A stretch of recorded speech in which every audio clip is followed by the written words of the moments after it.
Alléluia, gloire à l'Éternel, notre Dieu, notre Père, que Dieu vous bénisse, Dieu vous garde. Dans le précieux nom de Yeshua, son Fils bien-aimé. Donc nous sommes donc à la 50e paracha, 3e partie. Remettons cet instant au Seigneur. Merci Seigneur pour ta parole merveilleuse que tu nous donnes. Merci Seigneur parce que c'est toi qui nous enseignes, qui nous façonne, à la gloire de ton saint nom. Nous te rendons grâce dans le précieux nom de Yeshua. Oui Seigneur, aide-nous à te faire plaisir. Merci parce que tu nous as rachetés, tu es venu dans notre vie et tu nous as attirés à Yeshua, ton Fils bien-aimé. Oui, à la gloire de ton saint nom, afin que nous puissions être à toi et rien qu'à toi. Nous reconnaissons que Christ Yeshua est notre sauveur et notre maître, celui qui nous instruit, nous façonne à la gloire de ton saint nom et qui fait de nous un peuple afin de te glorifier, toi, le seul vrai Dieu et celui que tu as envoyé, avec grâce et vérité. Merci pour ton Saint-Esprit, oui, qui agit en nous. Oui, Seigneur, nous voulons ouvrir largement les portes de nos cœurs, afin que ton Saint-Esprit puisse y déposer ce que toi tu veux, toute ta Torah pleine de grâce et de vérité, à la gloire de ton saint nom. Nous te rendons grâce, dans le précieux nom de Yeshua, ton Fils bien-aimé. Amen. Après cette paracha que nous avons lue, eh bien, nous allons aller dans les Haftarot, ok? Et nous allons lire, en fait, ici, donc Ésaïe, chapitre 60. On l'a déjà lu dans une paracha précédente. Et il peut y avoir, en fin de compte, ok, plusieurs parachas qui ont les mêmes Haftara ou Haftarot. Ok, ça peut arriver. Et c'est très bien. Ça nous permet, en fait, de rester dans le sens, en fait, ici. Je rappelle que les Haftarot, pluriel de Haftara, sont des lectures complémentaires qui sont là pour nous aider à la méditation ou à la réflexion par rapport en fait au message principal qui est donné dans la paracha et effectivement aussi par rapport à l'alliance nouvelle, c'est-à-dire par rapport à ce qui doit venir en fait ici, c'est-à-dire en fait ici tout ce qui doit être accompli au travers du Christ en fait ici à venir. Donc on a parlé de malédiction, bien évidemment, c'est pas facile, et en fait ici dans Ésaïe, eh bien, on va lire tout le chapitre 60, ok, et, car il est très intéressant et il est tout à fait approprié, bien évidemment. Parce que effectivement, écouter la Torah et la mettre en pratique, c'était pas forcément évident en fait avant. Ok, tout simplement parce que l'homme est ce qu'il est et en fait il est faillible et il a des faiblesses. Oui, bien sûr. Et donc en fait, en dehors de certains hommes qui restaient fermes, etc., et qui pourtant ont même fait des bêtises, en fait aussi. Tous les hommes de Dieu ont fait des erreurs, oui, tous, sans exception, sauf Christ, ok. C'est le seul qui n'a pas fait d'erreur. Mais tous ont fait des erreurs, soit des mauvais jugements, des mauvais choix, etc. Est-ce que Dieu les a éliminés pour ça? Non. Il les redresse quand il peut les redresser, et en fait, il les forme, il les façonne, ok. Mais la volonté de Dieu est toujours de redresser, toujours en fin de compte de redonner la vie. S'il y a capacité, possibilité de redonner la vie, ok, Dieu est le premier en fin de compte à faire les choses pour justement essayer de réparer. Dieu ne veut jamais la mort d'une créature, ok, ne veut jamais la mort du méchant. Ézéchiel chapitre 33 verset 11. Très important, Dieu ne veut pas la mort du méchant. Ce qu'il veut, c'est qu'il change de voie, qu'il se repente et qu'il revienne. Amen. Yeshayahu, Ésaïe 60, regardons bien. Donc je rappelle que Ésaïe, c'est un prophète qui a existé 8 siècles avant la venue de Christ Yeshua. 8 siècles avant. Okay. Pour resituer, David, c'est 10 siècles avant. 10 siècles avant, donc à peu près 2 siècles plus tard, c'est en fait Ésaïe. Ésaïe, c'est au temps d'Ézéchias.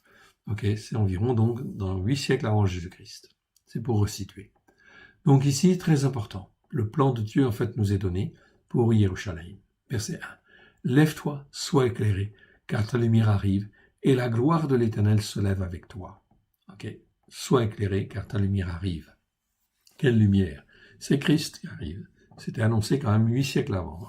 Mais c'était déjà dans le plan de Dieu, ok, très clairement exprimé en fait ici. Il est dans le plan de Dieu depuis la création, mais là, c'est clairement en fait exprimé. Et ta lumière arrive, et la gloire de l'Éternel se lève sur toi. Voici, les ténèbres couvrent la terre, et l'obscurité des peuples, ok, sur toi, mais sur toi, Donc ça, c'est très important parce que c'est prophétique par rapport à l'heure actuelle. Voici les ténèbres couvrent la terre et l'obscurité les peuples. Mais sur toi, donc toi qui écoutes, l'Éternel se lève, sur toi sa gloire apparaîtra. Des nations marchent à ta lumière et des rois à la clarté de tes rayons. Donc on voit effectivement ici, il y a bien en fait une préparation qui se fait. Je ne vais pas dire réveil, parce que je n'aime pas utiliser le mot réveil, mais en fait ici, un rétablissement ou je ne sais pas trop utiliser quel mot. En fait ici, des nations marchent à ta lumière, et des rois à la clarté de tes rayons. Donc ça veut dire qu'il y a des peuples qui vont venir, des peuples entiers qui vont venir. Ici, il ne s'agit pas d'un réveil, en fait simplement, c'est vraiment une résurrection quelque part. Porte tes yeux alentour et regarde. Tous ils s'assemblent, ils viennent vers toi. Tes fils arrivent de loin et tes filles sont portées sur les bras. Donc Israël, qui est aujourd'hui en fait dispersé, une partie en fait est sur la terre d'Israël, mais il en reste au moins la moitié, si ce n'est pas plus, en fait aussi encore, partout répartis dans le monde. Tu tressailleras alors et tu te réjouiras, et ton cœur bondira et se dilatera, quand les richesses de la mer se tourneront vers toi, quand les trésors des nations viendront vers toi. Donc les nations plieront le genou et en fait se tourneront vers Israël, vers Jérusalem. Tu seras couvert d'une foule de chameaux, de dromadaires, de Midian, d'Épha, en fait ici. Ils viendront tous de Sheba, ils porteront de l'or, de l'encens, et ils publieront les louanges de l'Éternel. Les troupeaux de Kédar se réuniront tous chez toi. Les béliers de Nébaroth seront à ton service. Ils monteront sur mon autel et ils me seront agréables, et je glorifierai la maison de ma gloire. Qui sont ceux-là qui volent comme des nuées, comme des colombes vers leur colombier, car les îles espèrent en moi. Vous voyez, les îles espèrent en moi, les nations espèrent en moi. Donc il faut que les détresses, les catastrophes arrivent et que effectivement en fait les gens soient dans une telle détresse qu'ils puissent tourner en fait ici leurs yeux vers en fait l'Éternel. Ici des nations en fait ici. Donc on n'est pas dans des problèmes simples. Ici c'est Dieu qui juge et en fait ici on voit bien effectivement que c'est extrêmement important. Ça va se réaliser bien sûr parce que l'Écriture est la vérité.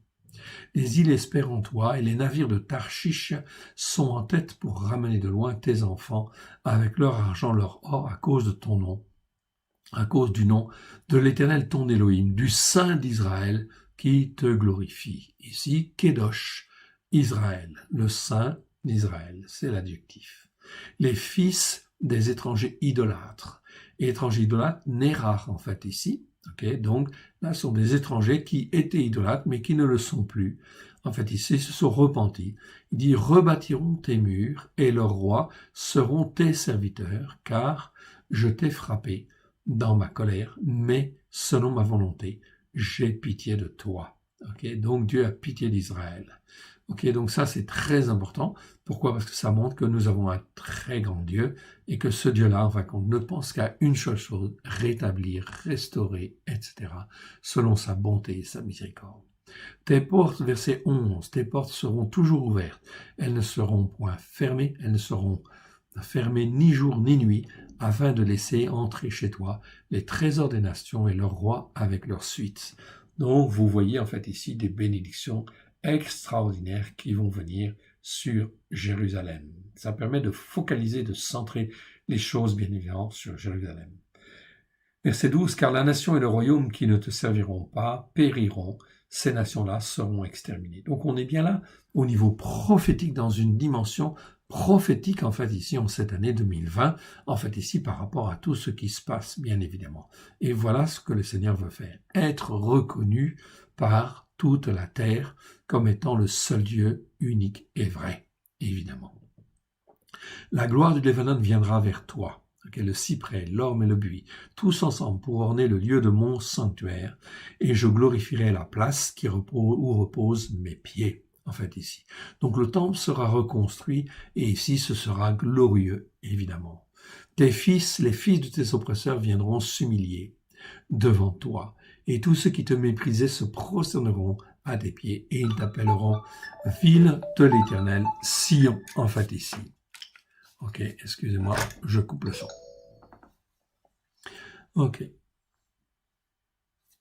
Sion. Je ne sais plus où j'en étais. Voilà. T'appelleront ville de l'Éternel, Sion, la Sion du Saint d'Israël. Au lieu que tu étais délaissé et haï, et que personne ne te parcourait, je ferai de toi un ornement pour toujours, un sujet de joie de génération en génération. Donc on arrive dans ces temps, en fait, ces temps de la fin, où Dieu, en fin de compte, va orner, en fait, ici, Israël. Mais avant le temps de la fin, en fait, ici, ce temps-là, il y a effectivement, en fin de compte, ici, l'Antéchrist. C'est, en fait, la période de l'Antéchrist, c'est la période qui clôture, en fait, ici, le temps des nations. Okay. Mais ceci est très important parce que ça nous montre, en fait, ça nous donne une espérance, en fait, aussi, de ce que Dieu veut faire. Et en fait, à recaler les choses sur Tzion et sur, en fait, la Torah.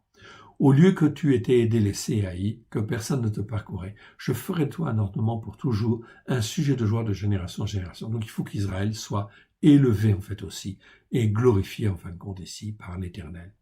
Tu suceras le lait des nations, tu suceras la mamelle des rois, tu sauras que je suis l'Éternel, ton sauveur, ton rédempteur, le puissant de Jacob. Okay. Au lieu de l'airain, je ferai venir l'or, de l'or. Au lieu du fer, je ferai venir de l'argent. Au lieu du bois, de l'airain, en fait, ici, au lieu de pierre, du fer. Je ferai régner sur toi le shalom et dominer la justice par la foi. Donc la paix de Dieu, shalom d'une part, et la justice par la foi. Toujours la justice par la foi, tzedaka. Cela est très important car ce mot justice, en fait ici, que l'on voit apparaître en fait ici en bas, tzedaka, je l'ai déjà souligné et je le ressouligne, tzedaka, c'est la justice par la foi, justification. Nous sommes là dans la même foi qu'Abraham. Comme lui, nous pouvons être justifiés par la foi en la parole de Dieu, qui est le Christ, en fait, ici. Je rappelle, la parole de Dieu, c'est le Christ, en réalité. Le Christ, en fait, ici. Donc, tzedaka, ça a toujours un rapport avec Christ. C'est lui qui nous rachète, c'est Christ qui nous rachète et qui nous apprend à marcher, en fait, encore plus par la foi. Nous devons au début marcher par la foi, puis, en fait, ici, nous croyons que Christ nous a sauvés. C'est très bien, c'est marcher par la foi, et qu'il a tout accompli à la croix pour notre formation, notre éducation. Oui, bien sûr, on marche par la foi. C'est ça qui est très important, la marche par la foi. Ce mot, en fin de compte, dans nos traductions, nous l'avons corrigé, c'est toujours, en fin de compte, ici, tzedaka, marche par la foi, justice par la foi. 157 fois dans 150 versets. On a revu tous les versets, en fait, ici, et on les a corrigés. Mais la traduction n'est pas encore disponible, en fait, ici, en ce qui concerne la Torah, les prophètes et les psaumes. Ça viendra petit à petit. D'abord, la première alliance.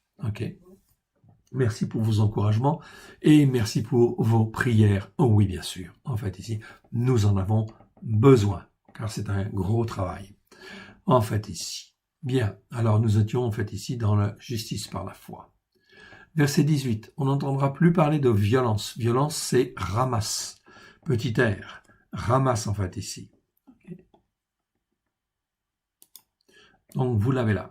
Hamas, en fait, ici, ça veut dire violence. C'est pour ça que le Hamas, parmi les Palestiniens, en fait, ici, ça s'appelle Hamas. C'est pas pour rien. La langue arabe et la langue, en fait, hébraïque, c'est très, très proche.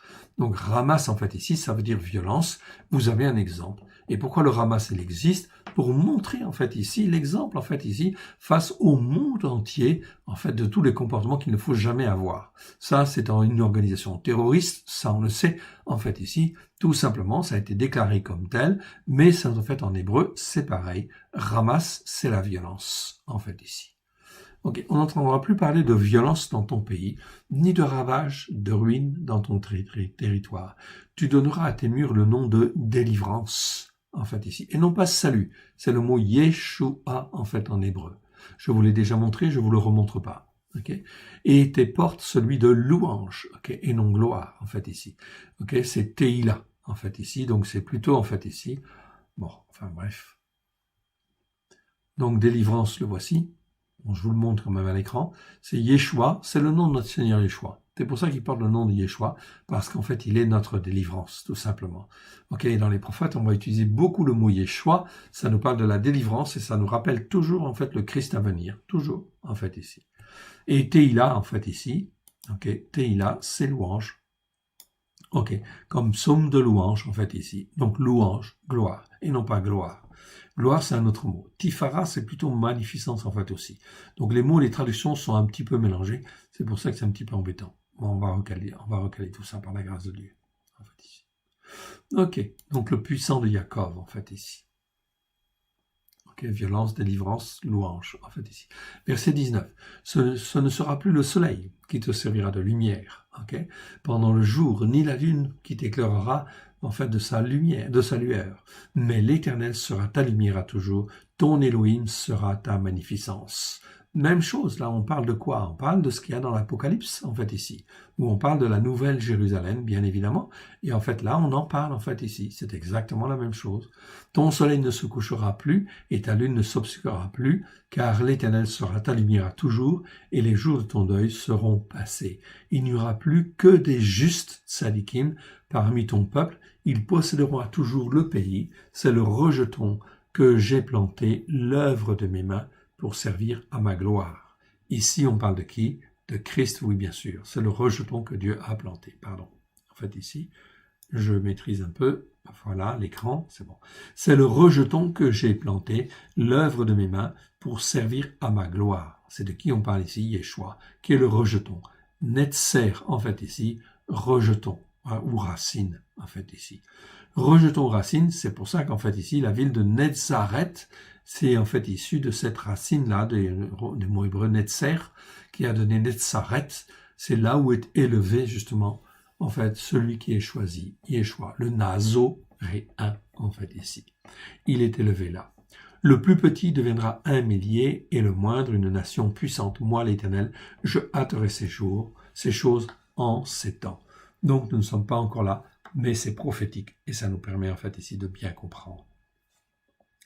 Ésaïe 54. Ésaïe 54, donc on va aller dans Ésaïe 54, versets 1 à 7 normalement.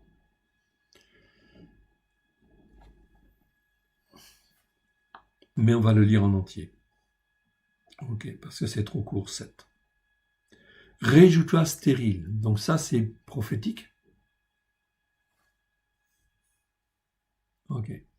Et donc, si le chapitre 60 nous parle des temps à venir, des temps glorieux qui sont, bon, pas encore proches, on est bien d'accord, puisqu'il faut que la période de l'Antéchrist vienne, les catastrophes, en fait, ici, se fassent pour que la constitution du royaume mondial vienne, donc ça va venir, mais ça va aller très vite, hein. Une fois que c'est parti, ok, c'est enclenché, hein, ok, donc 2020, c'est quelque chose de très important, ok, donc voilà pourquoi il faut venir sur les racines, s'ancrer sur les racines, écouter et mettre en pratique, ok, donc pas de panique, restez sage dans votre coin, tranquille, mais écoutez et témoignez, c'est ça qui est très important.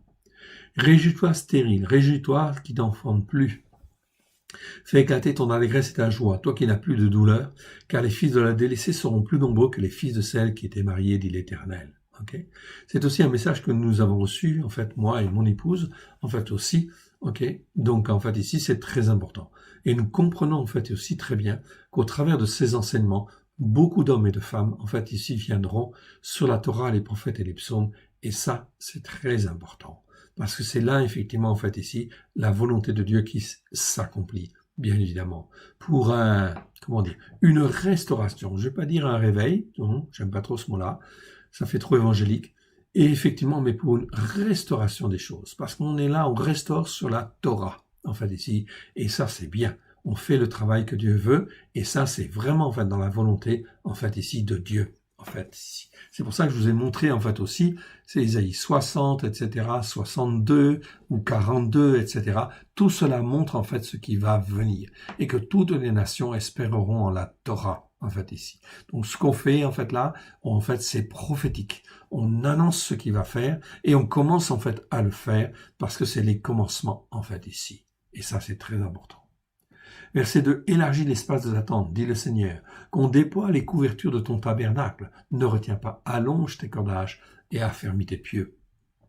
Car tu te répandras à droite, et à gauche. Ta postérité envahira des nations et peuplera des villes désertes. Donc là, on parle effectivement, en fait, de choses glorieuses qui s'étendent partout, en fait, au travers des nations. Oui, bien sûr. Pourquoi? Parce que la France, en fin de compte aussi, est un pays choisi par Dieu pour, en fait, ici, montrer l'exemple. Voilà pourquoi, en fin de compte, je suis persuadé qu'il y a toute une restauration, en fait, spirituelle qui va venir de la France, oui, bien sûr, pour inonder, en fait, ici, les nations, en fait, ici, parce que c'était le rôle de la France, en fait, ici, que d'être un modèle et un exemple. C'est pour ça qu'en fait, la France, en hébreu, c'est Tsarfat. Tsarfat, c'est le creuset où on fonde les bijoux, en fait, ici, où on forme les choses les plus précieuses, en fait, ici. Donc voilà. Donc sur le plan spirituel, Dieu n'a pas abandonné, en fait, ici, la France, quelque part. Il y a bien une restauration qui passera, en fait, ici, et une restauration spirituelle, oui, bien sûr. Mais ce sera sur la Torah, les prophètes et les psaumes, oui, bien sûr. Ok. Et ça ne peut pas être autrement. Car tu te répandras à droite et à gauche, ok, ta postérité envahira les nations et peuplera, en fait, les villes désertes. Ne crains pas, car tu ne seras point confondu, ne rougis pas, car tu ne seras pas déshonoré, mais tu oublieras la honte de ta jeunesse, et tu te souviendras plus de l'opprobre de ton veuvage.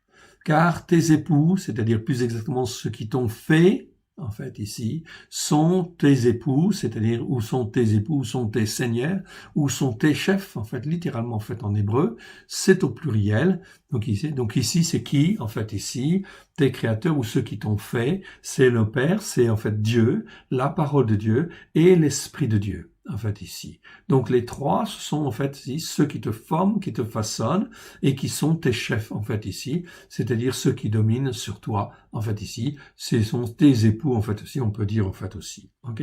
Ces trois-là, en fait, ici, c'est pour ça que c'est au pluriel, en fait, ici. En hébreu, c'est en fait ici, ça ne pose aucun problème, ça fonctionne très très bien. Okay, en français, c'est un petit peu, en fin de compte, difficile, en fait, des fois, en fait, à traduire ou à comprendre. Mais littéralement, c'est, en fait, ici, ceux qui t'ont fait littéralement, car ceux qui t'ont fait, qui t'ont façonné, sont tes époux, ou sont tes chefs, ou sont ceux qui dominent sur toi. Okay. Et sur toi, en fait, qui est-ce qui doit dominer? C'est pas pasteur un tel, ou pasteur ceci, ou pasteur cela. Non. C'est, en fin de compte, ici, le Père, le Fils et le Saint-Esprit. Ça suffit. Ok. Il y en a trois et ils sont un. Ok, ça suffit, bien évidemment. Et ça suffit en fin de compte ici pour gérer le monde, oui bien sûr. Dieu il sait comment faire, le Saint-Esprit aussi, et Yeshua aussi, bien évidemment. L'Éternel des armées est son nom, et ton Rédempteur est le Saint d'Israël. Il se nomme Elohim, Elohim de toute la terre. C'est pas l'Elohim de simplement d'Israël, non, c'est l'Elohim de toute la terre, on te dit ici. Car l'Éternel te rappelle comme une femme délaissée et au cœur attristé, comme une épouse de la jeunesse, qui a été répudié, dit ton Elohim. Donc normalement, en fin de compte, l'épouse répudiée, eh bien effectivement, en fin de compte, elle n'est pas reprise selon la Torah, mais Dieu, dans sa grande bonté, la miséricorde triomphe du jugement. Eh bien ici, l'Elohim, en fait, rattrape, en fait ici, Israël, oui bien sûr, pour en faire une épouse, effectivement, qui sera glorifiée par le ministère du Saint-Esprit, en fait ici, au travers de Christ Yeshua. C'est l'alliance nouvelle que nous vivons, mes frères et sœurs. On rentre dans une dimension spirituelle autre, en fait, ici. Le mystère du Saint-Esprit. Mystère du Saint-Esprit ou le ministère du Saint-Esprit. Ok? Et ça, en fin de compte, c'est très important. Ici, on est dans la dimension spirituelle de Dieu.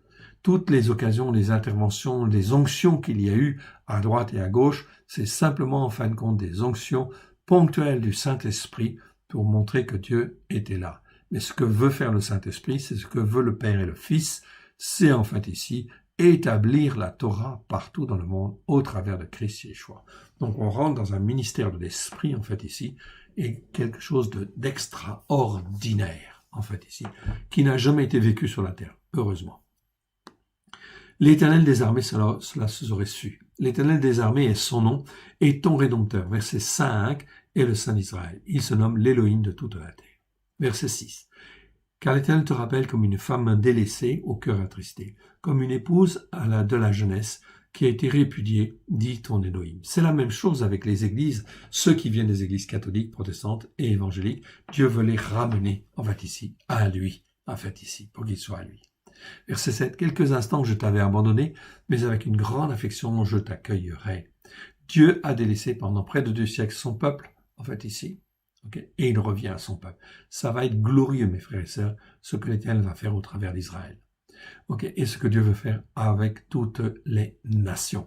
Je dis bien toutes les nations. Okay, et les montagnes catholiques, protestantes et évangéliques seront confondues, oui bien sûr, car seule la montagne de Sion est la montagne spirituelle de Dieu.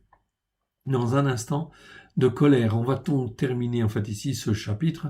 Dans un instant de colère, je t'avais un moment dérobé ma face, mais avec un amour éternel, j'aurai compassion de toi, dit ton Rédempteur. Ça, c'est Dieu. Okay? Dieu qui, en fin de compte, ici, a de la compassion et veut toujours rattraper, corriger, remettre dans le bon sens, remettre dans le bon droit. Et ça, c'est l'Éternel, notre Dieu. Il n'y a pas d'autre Dieu comme lui qui ait en fait une compassion comme cela. Qui que tu sois, juif ou non juif, où que tu sois, égaré à droite et à gauche, peu importe où tu es, Dieu t'aime et Dieu veut te ramener à lui. Il t'aime d'un amour éternel et en fait il aura compassion de toi, dit ton Rédempteur, l'Éternel. Il en sera pour moi, comme des eaux, il en sera pour moi, comme des eaux de Noir. J'avais juré que les eaux de Noir ne se répandraient plus sur la terre. Je jure de même de ne plus m'irriter contre toi et de ne plus te menacer. Dieu est en colère, mais il ne va pas répandre les eaux, bien sûr. Okay, c'est ce qu'il dit, en fait, ici, et ne le fera plus. Quand les montagnes s'éloigneraient, quand les collines chancelleraient, mon amour ne s'éloignera point de toi, et mon alliance de paix ne chancellera point, dit l'Éternel, qui a compassion. Voyez l'amour de Dieu. Ici, en fait, c'est très important. Nous sommes dans les prophètes. 8 siècles avant que Christ ne vienne, en fait, ici. C'est un amour incommensurable, en fait, ici, où Dieu dit, je vais ramener, en fait, ici, mon peuple va être dispersé. Il n'est pas encore dispersé. On est 8 siècles avant Jésus-Christ. Il n'est pas encore dispersé, hein. Okay, les 10 tribus du Nord sont encore là, en fait, ici, okay, sur la terre d'Israël. Okay, Judas, en fin de compte, et Benjamin sont encore là, en fait, à Jérusalem, bien évidemment. Okay, Dieu veut dire, en fait, ici, je vais les ramener, okay, parce qu'il voit dans son plan qu'ils seront dispersés, okay, mais il va les ramener. Ok. C'est le vrai, et dit l'Éternel, qui a compassion de toi. Malheureuse battue de la tempête, que nul ne console. Voici, je gagnerai tes pierres d'antimoine et je te donnerai des fondements de saphir. Dieu va doter, équiper en fin de compte ici, de pierres d'antimoine, de fondements de saphir. Ok, je ferai des créneaux de rubis, des portes d'escarboucles et toute ton enceinte de pierres précieuses. Ce sera vraiment quelque chose de glorieux, ce que le ministère ou le mystère du Saint-Esprit va faire en fait ici. Okay? C'est le ministère, c'est l'œuvre du Saint-Esprit en fait ici qui va agir et qui va nous doter en fait ici de pierres précieuses magnifiques. Tu seras affermi par la justice, par la foi. Toujours très important. Tzedaka, je vous l'ai montré. Ok, déjà, je ne reviens pas dessus. Justice par la foi, Tzedaka. Bannis l'inquiétude, mon frère, ma sœur, car tu n'as rien à craindre et la frayeur, ok, car elle n'approchera point de toi. Si l'on forme des complots, cela ne viendra pas de moi. Quiconque se liguera contre toi tombera sous ton pouvoir. Voici, j'ai créé l'ouvrier qui souffle le charbon au feu et qui fabrique une arme pour son travail. Mais j'ai créé aussi le destructeur pour la briser. Verset 17. Toute arme forgée contre toi sera sans effet. Retiens bien cette parole. Ésaïe 54, 17. Retiens-la, grave-la. Mets-la dans tes mains, sur un papier ou dans ton cœur, etc. Retiens. Toute arme forgée contre toi sera sans effet. Et toute langue qui s'élèvera en jugement contre toi. Pas en fait en justice, en jugement, pour t'accuser, etc. Ok. Tu la condamneras. Donc, Dieu te dit, tu dois la condamner, tu dois marcher par la foi, etc., dans la justice par la foi. Non, je condamne cette parole qui a été dite sur moi, dans le nom d'Yeshua, parce que c'est pas la vérité. Je la détruis dans le nom d'Yeshua. Tel est l'héritage des serviteurs de l'Éternel. Telle est la justice par la foi qui leur viendra de moi, dit l'Éternel. C'est pas dit l'Éternel, c'est une déclaration de l'Éternel. Neum Adonai. Ok, donc très important, cette justice par la foi, ici je vous le remontre, Ok. Donc, très important d'apprendre à marcher par la foi dans ce que Dieu donne. Dieu te donne ici Ésaïe 54, 17. C'est un verset très important. Tu peux le mettre sur une feuille. Je vous conseille, en fait, ici, de prendre une feuille et de mettre une dizaine, quinzaine ou vingtaine de versets. Vous les écrivez à la main, vous les tapez à la machine, vous les imprimez sur une feuille. Les versets qui vous parlent le plus et qui vous aident en fait à combattre, à rentrer en fait dans la justice de la foi, à saisir en fait les promesses de Dieu et à combattre en fait l'ennemi de nos âmes. Tout en exerçant en fin de compte la bonté et la miséricorde en fin de compte de Dieu, de rentrer dans un bon jugement en fait ici. C'est Dieu en fin de compte qui renouvelle notre capacité à réfléchir par son Saint-Esprit en mettant la Torah en fait dedans, dans notre capacité à réfléchir. Il met par son Saint-Esprit les enseignements de la Torah afin qu'on puisse avoir des bons jugements et avoir une compréhension renouvelée. Très important de comprendre ça et de marcher par la foi. Ok, on y reviendra de toute façon. Ok, que l'Éternel vous bénisse et vous garde. Et on va aller dans le psaume 67 maintenant. Psaume 67, c'est un psaume qui clôture en fait le Shabbat. Ok, très important. Donc on le lit en fait nous à tous les Shabbats, parce qu'on a une petite série de psaumes qui sont très importants. Dans le petit fascicule, ok, comment en fait vivre le Shabbat? Eh bien, en fin de compte, nous avons expliqué le Shabbat et il y a effectivement en fait un certain nombre de recommandations qui sont là et on donne des instructions de manière en fait à faire en fait l'entrée du Shabbat, ok. Le Shabbat lui-même sera l'étude de la paracha et la clôture du Shabbat, comment clôturer en fait le Shabbat, etc. Donc ça c'est très important pour rentrer dans une pratique en fait simple, sans être trop religieux bien évidemment. Ok, ça c'est très important et suivre le Saint-Esprit. Mais le psaume 67 est un des psaumes que l'on lit à la clôture du Shabbat, parce que le Shabbat, en fait, on est rempli en fin de compte de la présence de Dieu, on est renouvelé, fortifié, et maintenant en fait la semaine va venir, donc on va être des témoins en fin de compte pour que, en fait, ici, la parole de Dieu puisse être connue, etc. et être un bon témoignage. Donc, on va dire ceci, que Elohim ait pitié de nous et qu'il nous bénisse, qu'il fasse luire sur nous sa face. Amen. C'est en fait extrait de la bénédiction des Kohanim. En fait, ici, nombre 6, verset, en fait, ici, 26 à 27. 26 à 28, pardon. Qu'il fasse luire sur nous sa face. Pourquoi faire? Okay. C'est écrit ensuite, afin que l'on connaisse sur la terre ta voix, et parmi toutes les nations ta délivrance. C'est pas le salut, c'est Yeshua en fait ici. C'est-à-dire qu'on découvre en fait ici Yeshua, ta délivrance. La délivrance que tu opères au travers de Yeshua pour nous délivrer en fait de l'oppression de l'ennemi, etc. Ok, et effectivement nous former, nous façonner, afin que l'on connaisse sur la terre ta voix, et parmi toutes les nations ta délivrance. Ok, ça c'est très important. Un seul verset, en fait, ici, mais ça nous dit tout ce que nous avons à faire. C'est-à-dire que l'on connaisse ta voix, la voix du salut au travers de Christ Yeshua, et effectivement, en fin de compte, Christ Yeshua en tant que délivrance, délivrer effectivement de nos chaînes, ok, de notre enfer, en fait, ici, du monde. Ça a été traduit dans la seconde par salut, c'est pas bon. Ici, c'est Yeshua, c'est délivrance. Vous l'avez, en fait, ici en dessous. Ok, on retrouve toujours la même définition, en fait, ici. En fait, de Yeshua, en fait, ici. Ok. Les peuples te louent, donc suite à ça, parce que tu as été un témoin, en fait, ici, comme Dieu le veut, un témoin de Christ, comme au premier siècle, etc. Eh bien, effectivement, les nations te louent, ô Éternel. Les nations te louent, ô Elohim, tous les peuples te louent. Tous les peuples te louent, c'est pas quelques peuples, les peuples te louent. En fait, ici, la parole de Dieu, elle est puissance, en fait, ici, pour convaincre, c'est à convaincre de péché, en fait, former, façonner, et donc ainsi la conséquence, les peuples te louent, ô Elohim. On le voit spirituellement, tous les peuples te louent. Les nations se réjouissent et sont dans l'allégresse, car tu juges les peuples avec droiture. Ici, on a vraiment le mot droiture. Vraiment, le mot droiture, petite e, c'est le mot michor que vous voyez là, qui s'écrit avec ou sans vav, ça dépend des versets. Droiture, endroit, en fait, de niveau, etc. C'est-à-dire, en fin de compte, car tu juges les peuples avec droiture, quelque chose qui est droit, ok, et tu conduis les nations sur la terre. Les peuples te louent, ô Elohim, tous les peuples te louent. Pourquoi? Parce que la délivrance, elle a été offerte aussi aux nations, bien évidemment, afin que quiconque croit ait la vie éternelle, et que quiconque croit peut devenir, en fait, l'Israël de Dieu, ok, sur la foi d'Abraham, d'Isaac et de Jacob. Ok, les peuples te louent, Elohim, tous les peuples te louent, la terre donne ses produits, Elohim, notre Elohim nous bénit.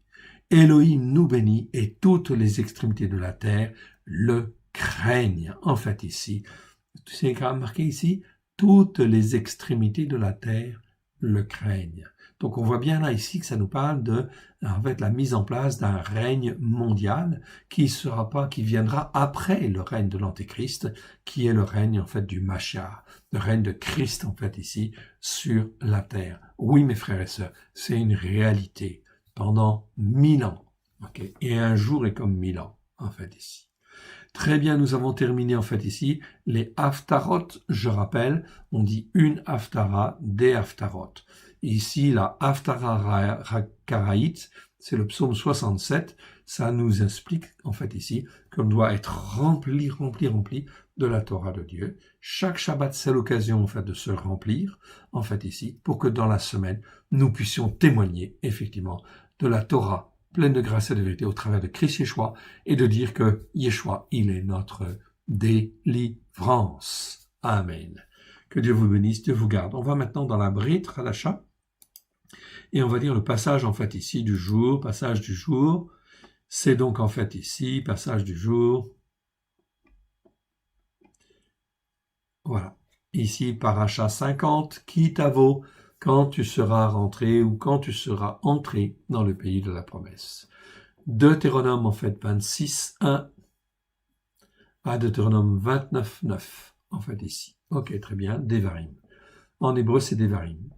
Haftara, donc on a lu les passages, on a lu les chapitres en entier. C'était mieux, c'est plus complet. Et ici, on va lire donc Marc chapitre 8, versets 1 à 9 et en fait 10 à 13. De quoi ça nous parle? La multiplication des pains. Pour les 4000 hommes, cette fois-ci. Avant, c'était les 5000 hommes, maintenant, c'est les 4000 hommes. Lisons. En ces jours-là, j'ai grandi. Donc, vous avez aussi des commentaires, en fait, au-dessus, des références qui permettent de renvoyer à différents passages. Ça permet effectivement, dans nos traductions, et ça, on les a dans les traductions, dans les évangiles que nous traduisons, les bonnes nouvelles, on préfère appeler ça bonne nouvelle plutôt, c'est mieux, c'est la bonne nouvelle que Christ a tout accompli à la croix pour que le règne de Dieu puisse se faire dans nos cœurs et dans nos vies. Donc ici, les évangiles de Marcos existent déjà, sont disponibles sur le site, ok, Lucas en fait aussi, ok, également en fait Matthieu, Matthieu et Yohanan, bien sûr c'est disponible. Les actes des apôtres existent en fait aussi, ok, actuellement on est sur Romains et Corinthiens. Vous avez donc sur chaque passage des références ici qui renvoient à d'autres passages en fait ici, des passages équivalents ou des passages complémentaires. Donc ça existe dans toutes nos traductions. En ces jours-là, une foule nombreuse s'étant de nouveau réunie et n'ayant pas de quoi manger, Yeshua appela ses disciples et leur dit : « Je suis ému de compassion pour cette foule, car voici 3 jours qu'ils sont près de moi et qu'ils n'ont rien à manger. Si je les renvoie chez eux, à jeun, leurs forces leur manqueront en chemin, en fait, ici. Ah. Donc, très bien, en français, ça marche très bien. On dit en chemin, car quelques-uns d'entre eux sont venus de loin. Très bien. C'est en chemin, ça marche. Mais en fait, ici, en grec, eh bien, je vais avoir la même chose. Je vais avoir la même chose, en fait, ici, pour chemin et pour voie, en fait, ici. Vous voyez, vous avez le mot, en fait, ici, odos. Odos, en fait, ici, c'est traduit par voie, sentier, chemin. Okay. Mais aussi de la même manière que de se conduire, mais aussi la manière de se conduire, hein, de penser ou de décider. Ça nous parle de la voie spirituelle dans laquelle nous sommes, en fait, aussi. Okay. Ce mot, en fait, a le même sens, en fait, ici, quelque part, le mot derer dont je vous ai parlé, en fait, en hébreu. Donc, odos, eh bien, ça a aussi, quelque part, la même signification spirituelle, en fait, ici.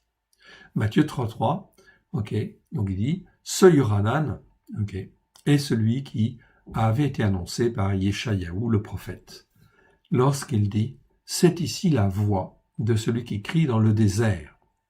Préparez la voie, en fait, ici, de l'Éternel. Ce n'est jamais le chemin, en fait, ici, en hébreu, ok, et en fait, en grec, non plus, en fait, ici. C'est pas le chemin. En hébreu, c'est la voie. Okay, préparer la voie de l'Éternel. C'est très important. C'est une voie qui est importante que beaucoup déjà en fait ont pris, bien évidemment. C'est pas un chemin, c'est une voie en fait ici que l'Éternel a préparée au travers de Christ Yeshua. On est dans la voie spirituelle. Aplanissez ces sentiers anciens ici. Tribos, c'est un autre mot en fait ici pour parler de sentiers anciens. Tribos en fait ici. Et comme en fait ici dans Matthieu 7 verset 13-14, entrez par la porte étroite, car large est la porte, spacieux est la voie en fait qui mène à la perdition. C'est mieux de traduire par voie que par chemin en fait ici. Ok. Également en fait ici. Donc ça veut dire que le mot odos en grec a quelque part en fait très souvent le même sens en fait ici que déré en fait en hébreu. On parle de la voie spirituelle en fait ici. Donc voilà. Mais étroite est la voie, resserrée est la voie qui mène à la vie. Il y a peu qui les trouvent, ou en fait encore ici. Ok. Matthieu 11, 10, car c'est celui-là même dont il est écrit. Voici, j'envoie mon messager. Donc on parle dans Yohanan le Baptiste, Jean le Baptiste, devant ma face, pour préparer ta voie. C'est mieux que ton chemin, en fait, devant Dieu. Dieu, c'est une voie, en fait, ici, c'est une voie de salut, c'est une voie de délivrance, c'est une voie de rédemption, en fait, ici, devant toi, en fait, ici. Donc, c'est toujours, en fait, ici, une voie, en fait, ici, etc. Même chose pour le reste, en fait, ici. Je vous passe les commentaires sur les autres. Donc, je reviens, en fait, ici, à mon, en fait, ici, chemin. Si je les renvoie verset 3, cherchez chez eux à jeun, leurs forces manqueront en chemin.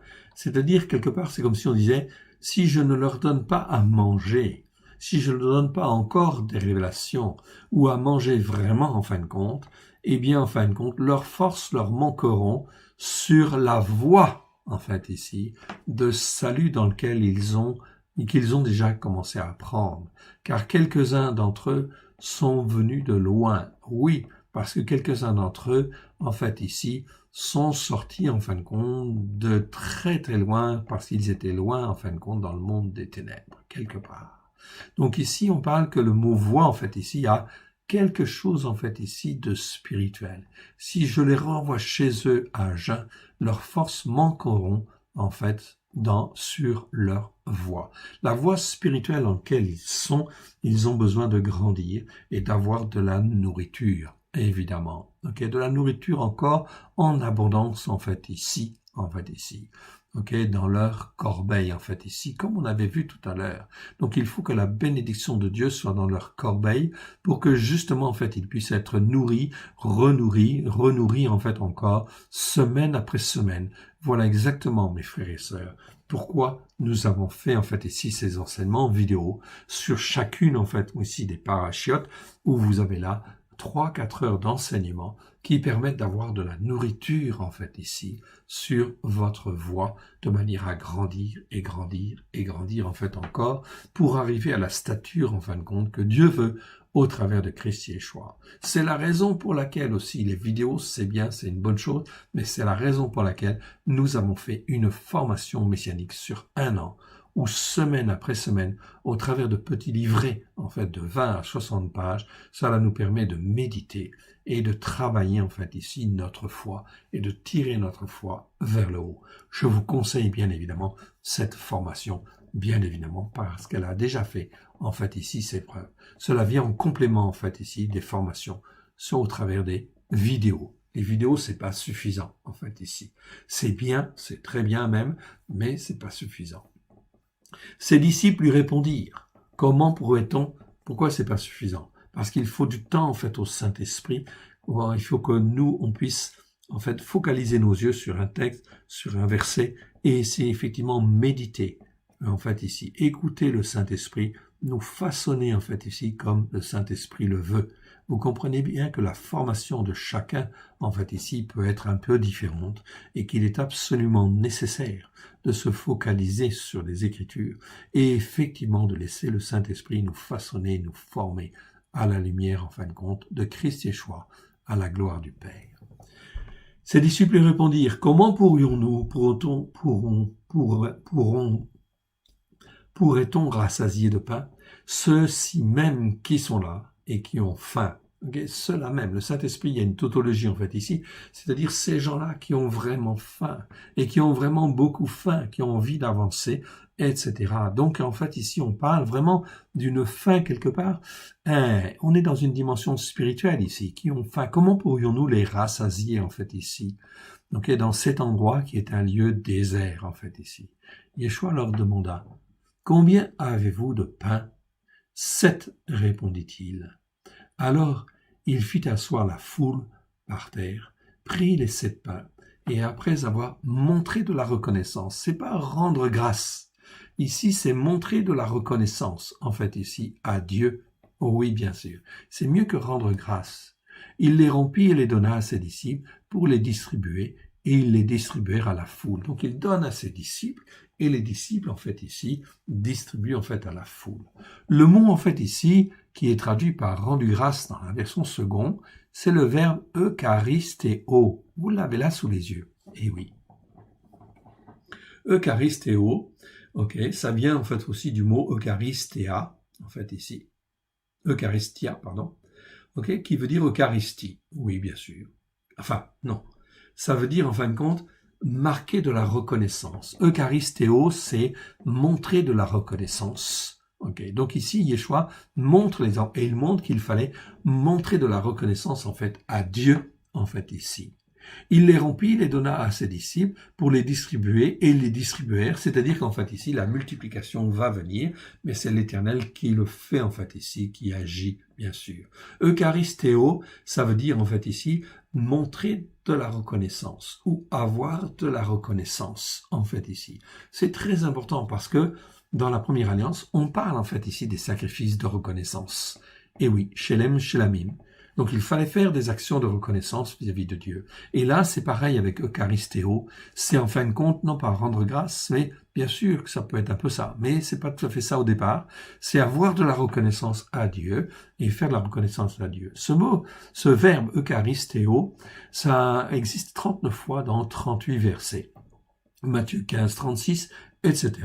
Je vais pas effectivement vous les, en fait ici, vous les dire en fait tous. Ici, vous avez la liste, elle apparaît à l'écran. Vous pouvez donc dans vos Bibles rayer en fait ici, rendre grâce et dire montrer de la reconnaissance ou avoir de la reconnaissance. Et vous verrez que ça peut changer en fait le sens de certains versets. Et c'est très important parce que de ce mot Eucharistéo et de Eucharistia, le nom, l'Église catholique a tiré le mot Eucharistie. Et oui, ça vient de ce mot-là. Or, en réalité, on a déformé complètement, en fait, ici, le sens de ce mot. L'Eucharistie, c'est pas ça, en fait. L'Eucharistie, on a dit, en fin de compte, ok, l'Eucharistie, c'est pas ça, en fait. Ça n'a rien à voir. Yeshua, il a rompu le pain à la Pâque, oui, bien sûr, mais il n'a pas fait l'Eucharistie. Non. L'Eucharistie, c'est un mot inventé par les moines catholiques, qui a été mis effectivement dans les dictionnaires, en fait, ici, grecs, en fait, ici, au XVIIIe siècle. Et effectivement, on voit bien dans, en fait, ici, le dictionnaire Alexandre 1850, okay, que c'est bien un terme religieux ajouté, en fait, ici, par les moines. Mais le mot Eucharistéo, c'est bien rendre grâce. Non, c'est pas rendre grâce. C'est, en fait, ici, être reconnaissant, en fait, ici, avoir de la reconnaissance, marquer sa reconnaissance. Okay, c'est ça le premier sens, en fait, ici, du mot.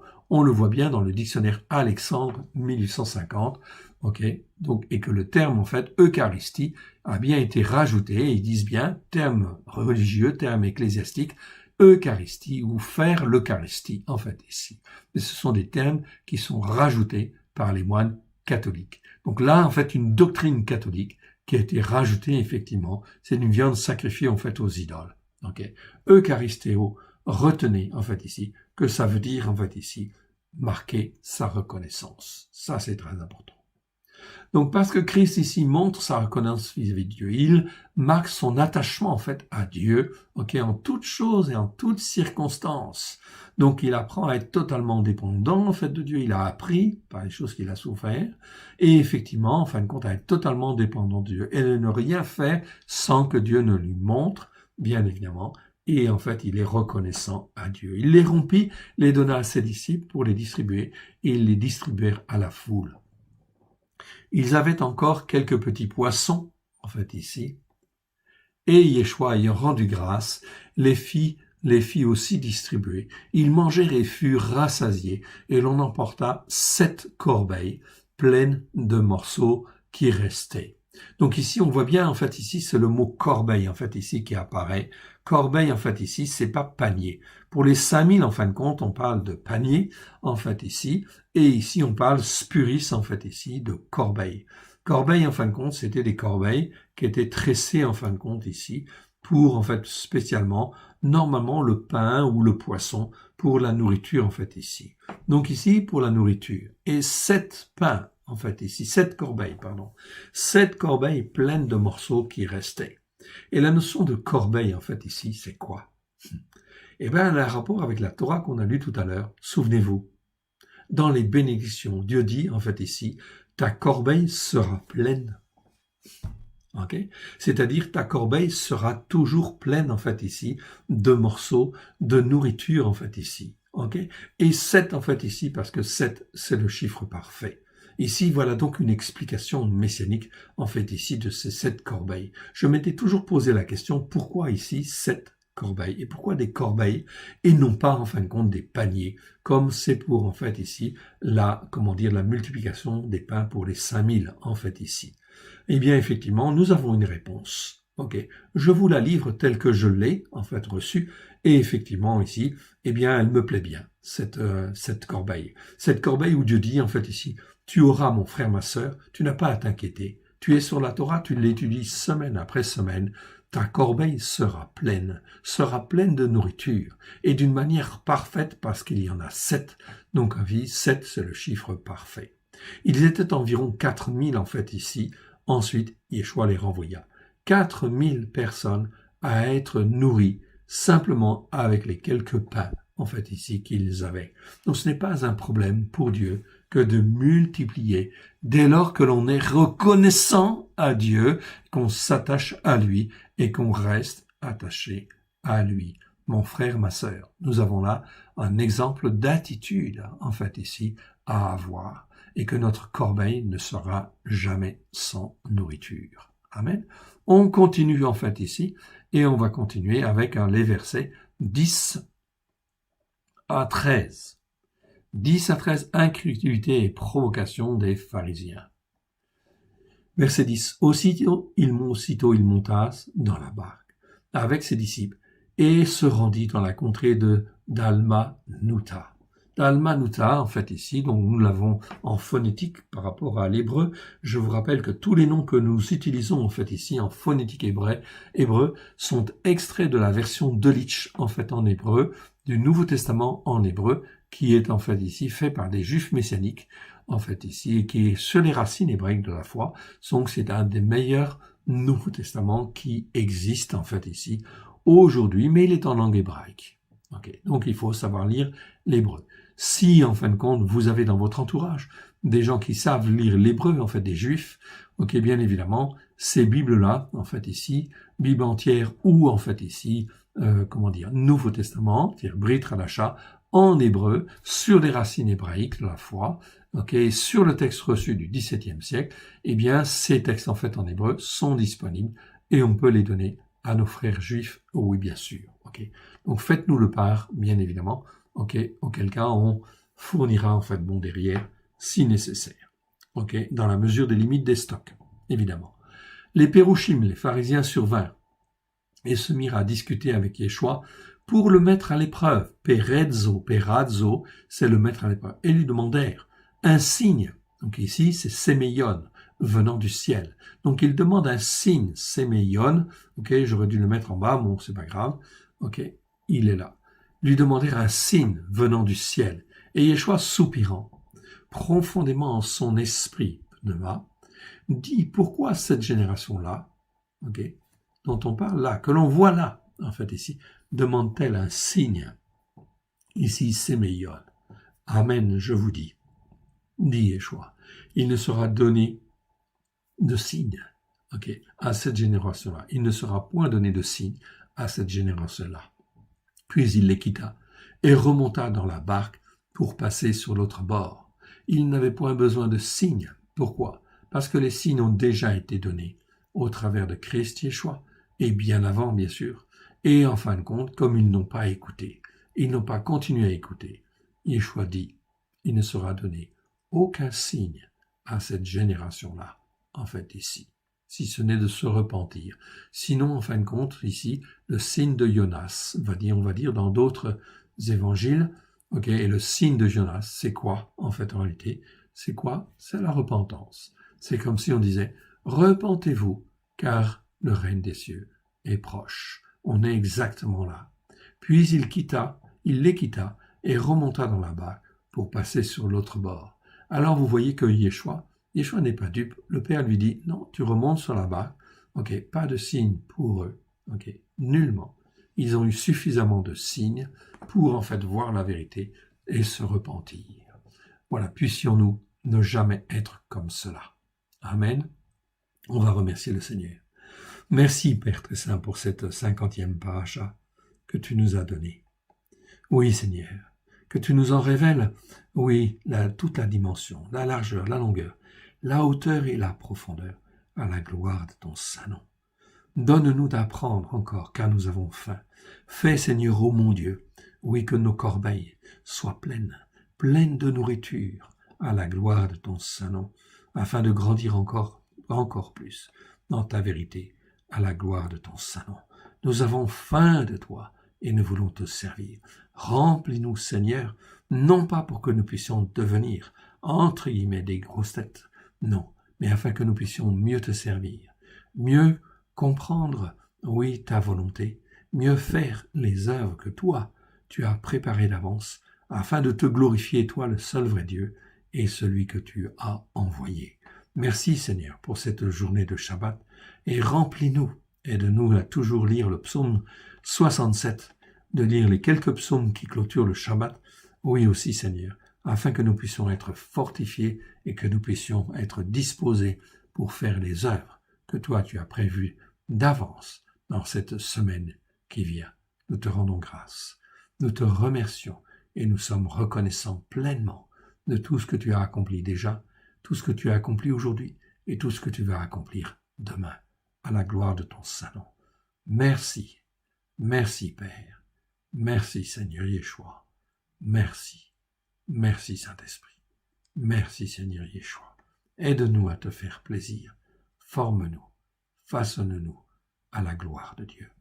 Alléluia. Amen. Que Dieu vous bénisse, Dieu vous garde. Au revoir au nom de À l'école de Yeshua et que Dieu vous bénisse. N'oubliez pas que vous avez les enseignements sur YouTube, ok, À l'école de Yeshua, la chaîne À l'école de Yeshua. N'hésitez pas à en faire part autour de vous, d'une part, et que nous avons aussi le site www.alécoledeyeshua.com où vous avez la possibilité de vous inscrire pour des enseignements aussi approfondis, ok, sur, en fait, ici, la parole de Dieu. Ok, n'hésitez pas. Et en fait, témoignez autour de vous, justement, que la Torah est la vérité. N'oubliez pas la formation, en fait, aussi, très, très, très important. Que Dieu vous bénisse et Dieu vous garde. À très bientôt, à la semaine prochaine. La semaine prochaine, ce sera le dernier Shabbat avant la fête des trompettes. Ok, très important. Attention donc à ces temps, en fait, ici. Merci Seigneur. Que Dieu vous bénisse, Dieu vous garde. Shalom, shalom.